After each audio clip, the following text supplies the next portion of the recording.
Hello guys, good morning, good morning. This is me again, Maricel Atad, and for today's video po is sasagutin ko po yung isang katanungan. Mga ilang beses na rin po ito natanong sa akin about 24 alkaline C. So ang sabi niya, pwede ba daw inumin or pwede ba ang 24 alkaline C sa mga buntis? So ang sagot dyan is yes na yes.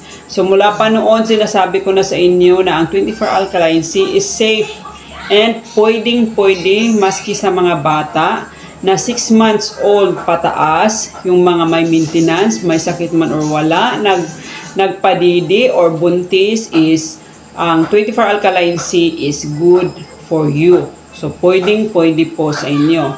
So, ang advantage kung iinom kayo ng 24 alkaline C during your pregnancy, any stages ng inyong pregnancy po is magiging healthy po kayo and magiging healthy din po ang iyong baby. So mostly, maiiwasan natin yung mga komplikasyon and any other diseases during our pregnancy. Maiiwasan po natin yun lahat pag uminom tayo ng 24 alkaline C. So that's it. Hopefully is yung may mga agam-agam. So, hindi lang po ako ang nagsasabi nito, kundi galing po ito mismo sa ating doktor or partner na doktor ng mcore.net.